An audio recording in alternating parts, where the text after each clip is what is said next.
Dorothy McPhee tiene un problema médico mortal, una arteria que puede reventar en cualquier momento. Para esta operación suele practicarse una larga incisión en el abdomen, de arriba a abajo. Leslie es una niña que padece una grave deformidad espinal. La paciente es testigo de Jehová, y en una intervención de esta magnitud, es inevitable que se pierda algo de sangre.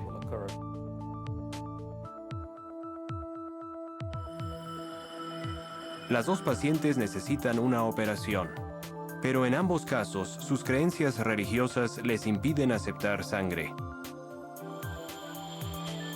Hoy día existen estrategias alternativas para tratar con éxito a los pacientes que, por diversas razones, no quieren transfusiones de sangre. Novedosas estrategias que posiblemente beneficien pronto a todos los pacientes.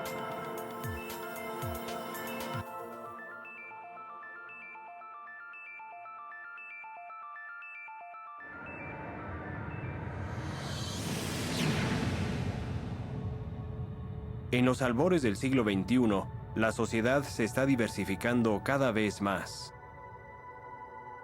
En todo el mundo, la gente está en contacto con diversas lenguas, costumbres, culturas y creencias religiosas.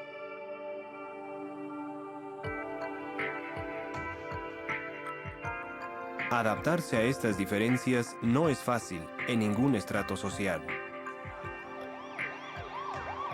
Y supone un reto singular para la comunidad médica.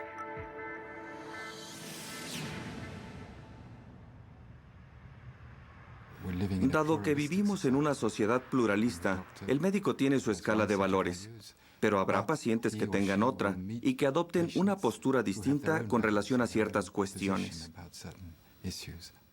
Hay muchas culturas en el mundo, cada una con sus propios conceptos que nosotros, como profesionales de la salud, debemos entender.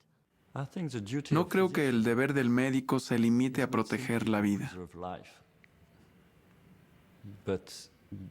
Su deber, ante todo, es respetar al paciente. En el pasado, a los médicos a veces les resultaba difícil respetar los deseos en materia de salud de una confesión religiosa en particular, los Testigos de Jehová. La razón obedecía a su negativa a las transfusiones de sangre. Fue la decisión más fácil, pues no iba a aceptar sangre bajo ninguna circunstancia. Oí transfusión de sangre y enseguida dije, no, no. Si hubiera dado la espalda a mis creencias y a mi Dios, no me lo habría perdonado jamás. No iba a dejar que me transfundieran sangre. Su decisión de abstenerse de sangre solía malentenderse. Hubo un tiempo, años atrás, cuando los médicos, especialmente los cirujanos, miraban a los testigos de Jehová con malos ojos. Antes de siquiera conocerlos, yo tenía la idea preconcebida de que los testigos debían de ser unos fanáticos religiosos. Estoy convencido de que, en parte, son prejuicios contra un grupo religioso que el médico o el juez o el abogado apenas conocen. Hoy día, muchas personas han oído de las enfermedades que pueden contraerse por medio de la sangre y de las transfusiones de sangre. Pero, francamente, la razón principal por la que los testigos de Jehová rechazan las transfusiones es que la Biblia pone de relieve lo preciosa que es la sangre. Y lo hace de una manera muy clara. No se requieren muchos estudios teológicos para entenderlo. En las escrituras cristianas, la Biblia dice sin rodeos: absténganse de sangre. A alguien que no sea creyente le puede parecer un acto irracional. Hay quienes lo ven como ir en contra de la medicina, como si se pusiera al paciente en peligro. Pienso que algunos, yo también me incluyo, teníamos la impresión de que los testigos de Jehová tal vez no deseaban el mejor tratamiento médico, que en cierto modo estaban en contra de la asistencia médica. Claro que me importaba si vivía o moría. Precisamente la llevé al hospital para que se recuperara. Yo no quería morir y no creo que nadie desee la muerte. No es que deseen hacer una especie de pacto suicida con uno. Ellos quieren vivir, quieren recibir buena asistencia médica y pienso que se puede colaborar con ellos. Me di cuenta de que deseaban recibir la mejor atención médica posible, pero sin sangre. Creo que debemos esforzarnos por eliminar el concepto de que los testigos de Jehová constituyen un grupo aparte. Se pueden señalar muchas religiones. Todas tienen una idea u otra con la que tal vez uno no concuerde, pero no se trata de eso. Hablamos de un precepto religioso, no de terquedad insensata. Es una creencia religiosa. Y tal como yo respeto las creencias de muchas otras religiones, opino que también debo respetar esta. Todos los pacientes, por regla general, tienen el derecho de recibir o rechazar un tratamiento después de haber hablado plena, abierta y sinceramente con el médico que les atiende. Opino que el derecho primordial de todo paciente es el derecho a la libre determinación. Esto es, el de decidir lo que se hará con su cuerpo.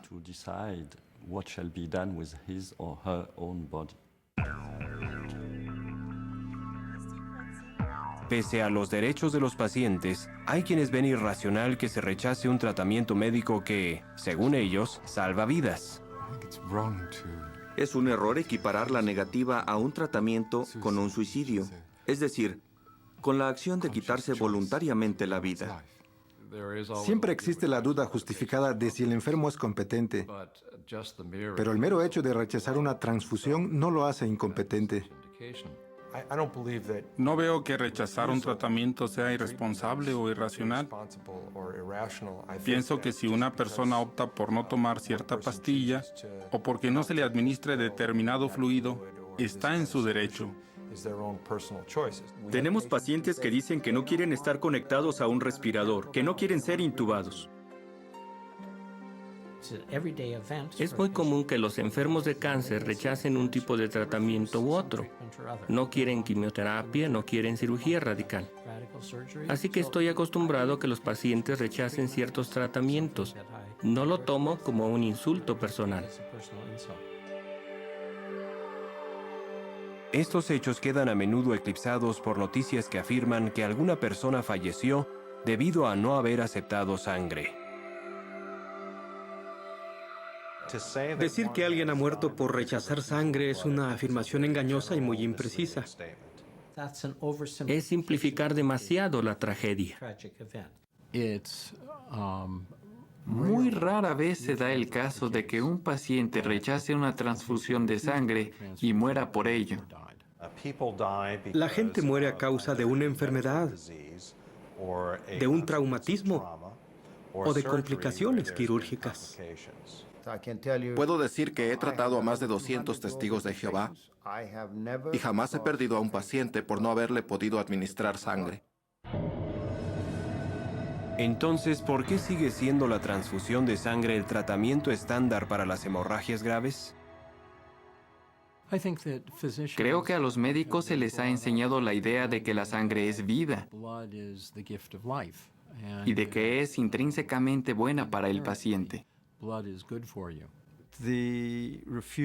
La negativa a la sangre preocupa a muchos médicos porque temen que sin la transfusión el paciente corra peligro.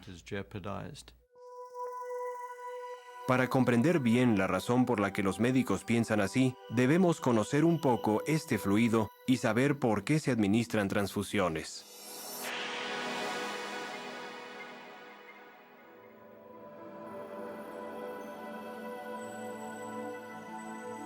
La sangre circula por el cuerpo a través de una complejísima red de vasos venosos y arteriales.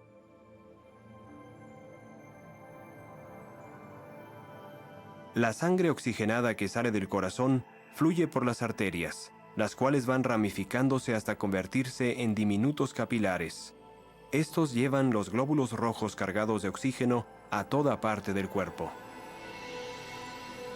A escala celular se realiza un intercambio de nutrientes y oxígeno por anhídrido carbónico y otros productos de desecho.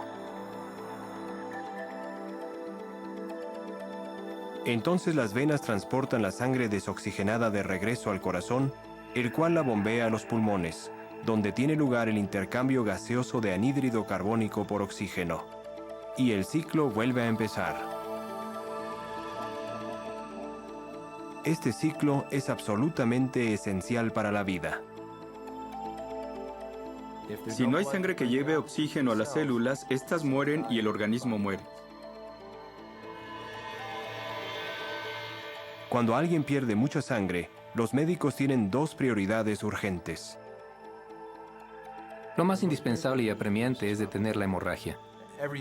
Todo lo demás es secundario. Y la segunda prioridad es restituir el volumen sanguíneo. ¿Qué puede suceder cuando el volumen sanguíneo de un paciente disminuye demasiado? La sangre no llega al cerebro o a otros órganos y el paciente puede morir. Lo que hace falta es restituir el volumen, el riego sanguíneo y la oxigenación. Una manera de corregir la merma del volumen sanguíneo es administrando otros fluidos por vía intravenosa. Se pueden utilizar diversos tipos de fluido. No tiene que ser necesariamente sangre.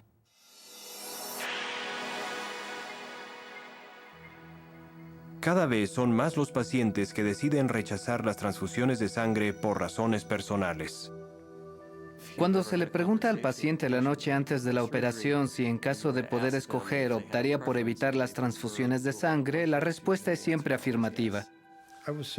Yo diría que hoy día, por lo menos el 80% de los pacientes preferiría, en lo posible, que no se le administrara sangre.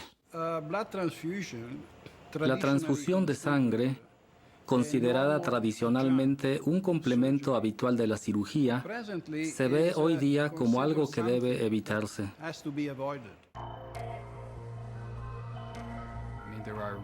Las transfusiones comportan verdaderos riesgos.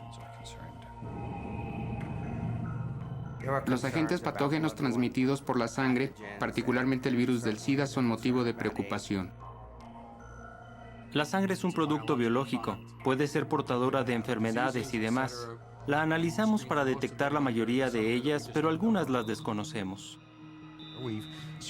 Hemos visto aparecer algunas enfermedades nuevas y terribles, como el SIDA, que probablemente no existían en el pasado. Nadie sabe si la próxima enfermedad aparecerá dentro de 10 semanas, 10 años o un siglo. La hepatitis C y la hepatitis B se transmiten por la sangre y los costos sociales son muy altos. Se producen reacciones transfusionales. Son muy raras, pero pueden ser peligrosas o hasta mortales. Podemos clasificar mal la sangre y provocar una catástrofe. Algunos pacientes han muerto y mueren por haber recibido un tipo de sangre equivocado.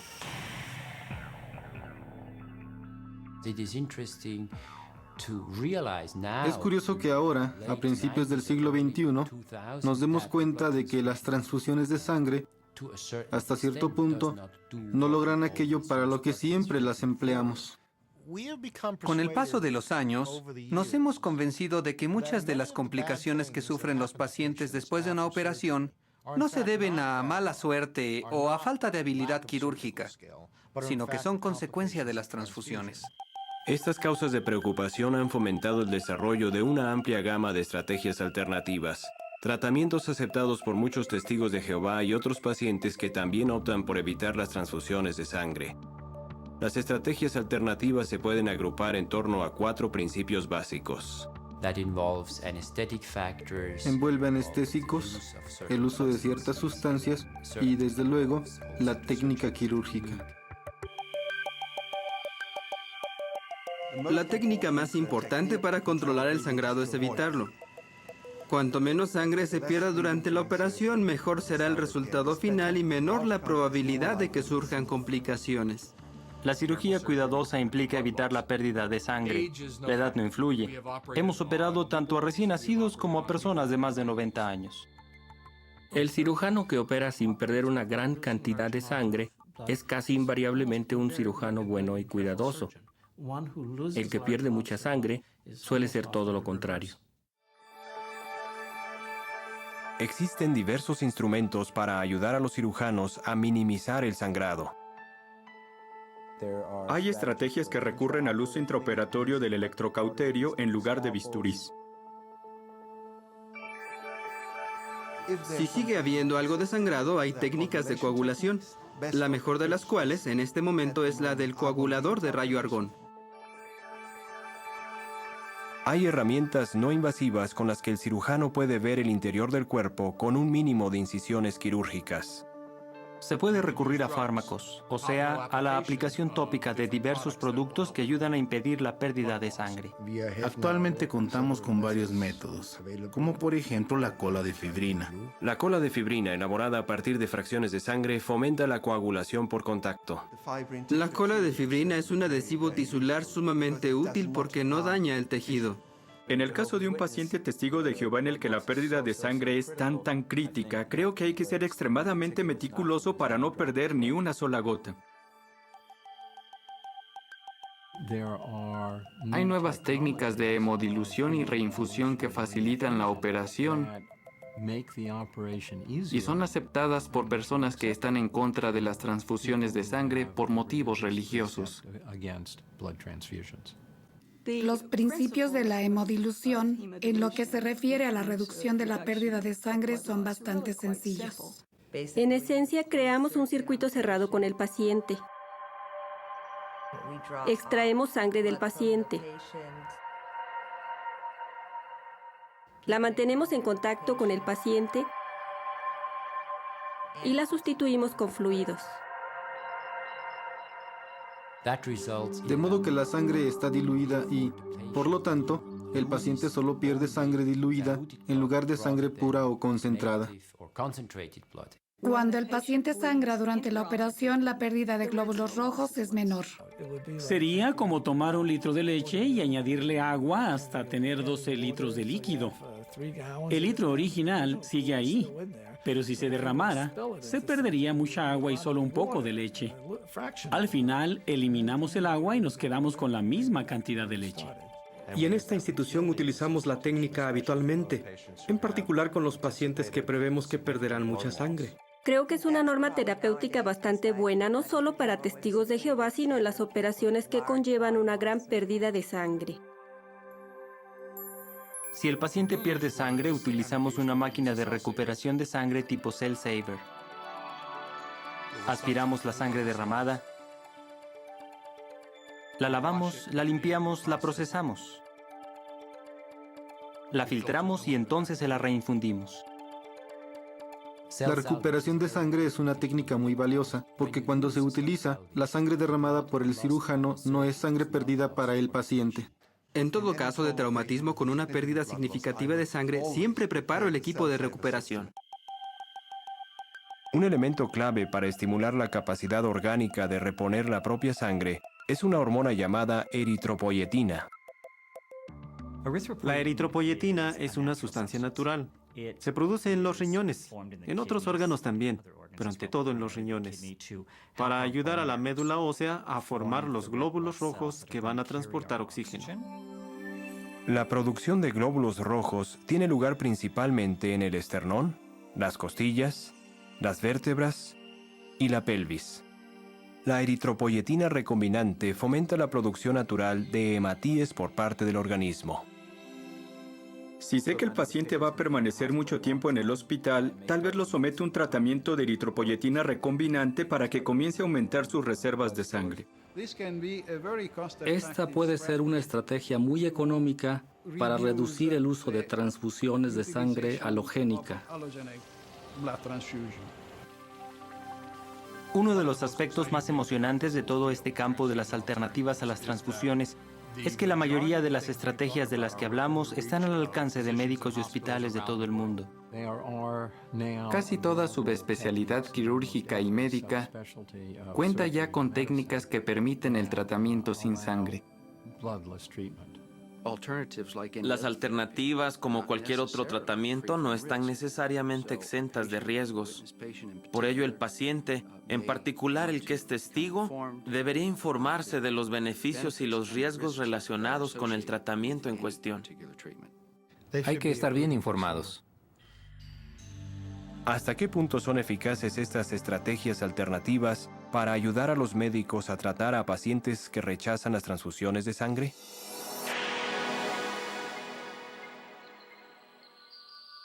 Leslie Lacks acababa de empezar la escuela primaria cuando se descubrió que sufría una deformidad espinal degenerativa. Los médicos le diagnosticaron un caso grave de escoliosis. La escoliosis es una desviación de la columna vertebral y tenemos que corregirla hasta donde la flexibilidad de la columna nos lo permita. Al ver que con un aparato ortopédico no se corregía la desviación, los médicos recomendaron una operación quirúrgica extensa.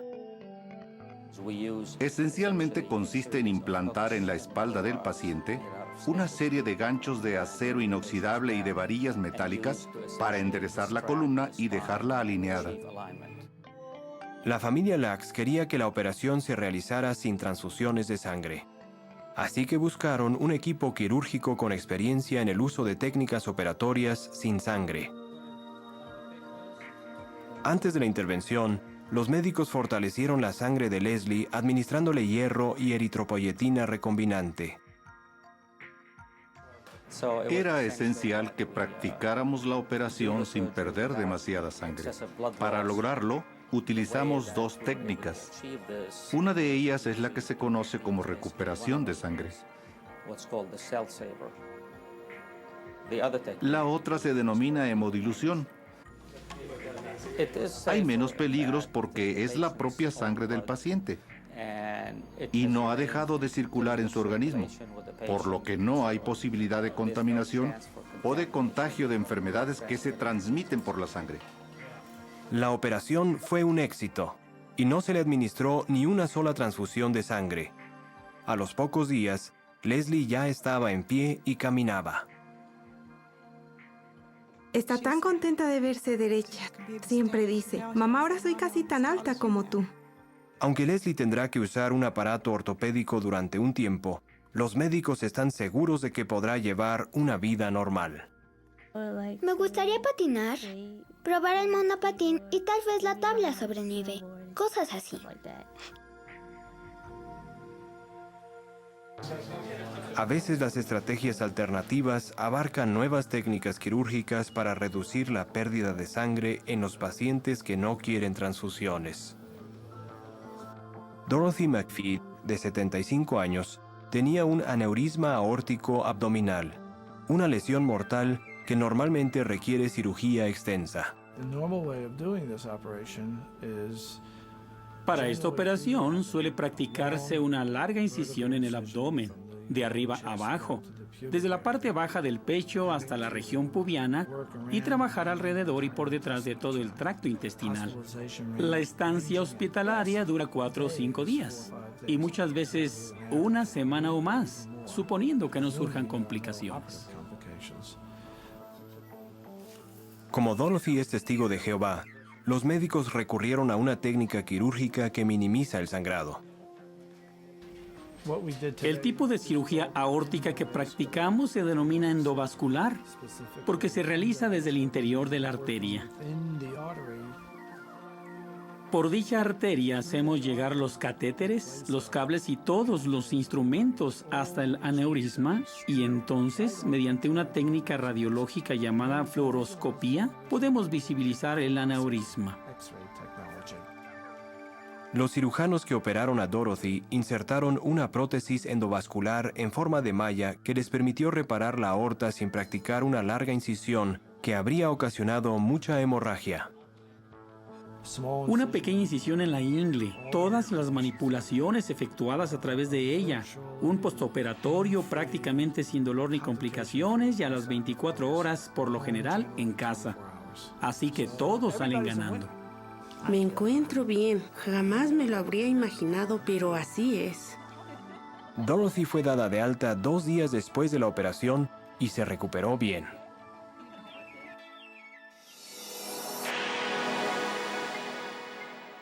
Un número cada vez mayor de profesionales de la salud están dispuestos a aceptar el reto de tratar a pacientes que rechazan las transfusiones de sangre.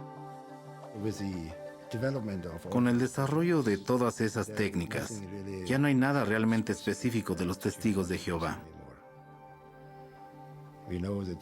Sabemos que no quieren transfusiones de sangre y disponemos de las técnicas para respetar sus deseos.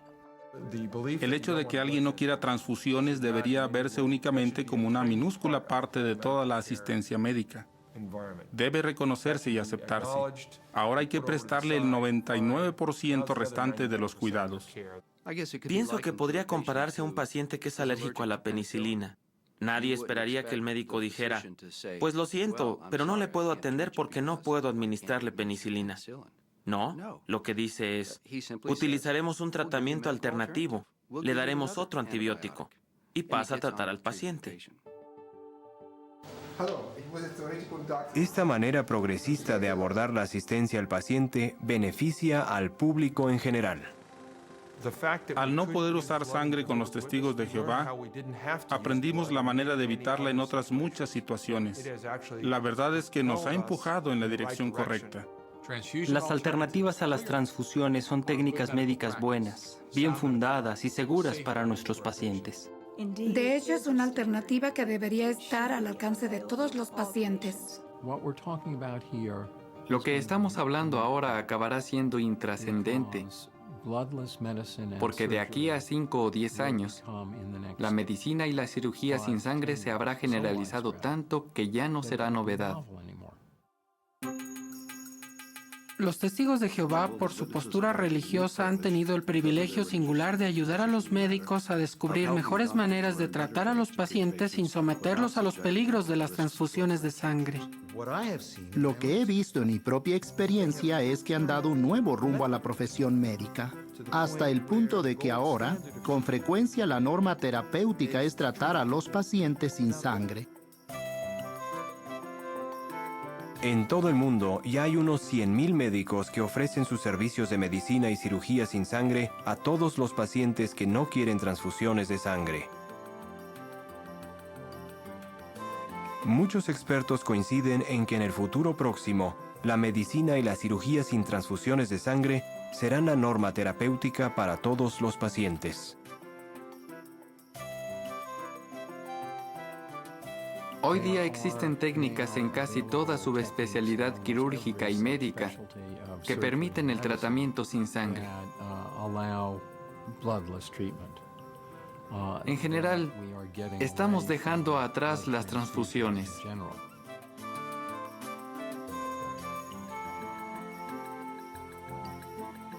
Como cardiocirujano, reconozco que es raro que el cirujano no quiera sangre.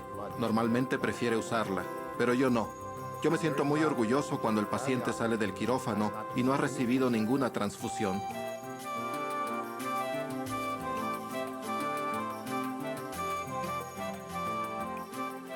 Preveo que en los próximos años llegaremos al punto en que ni siquiera tendremos que pensar en administrar sangre.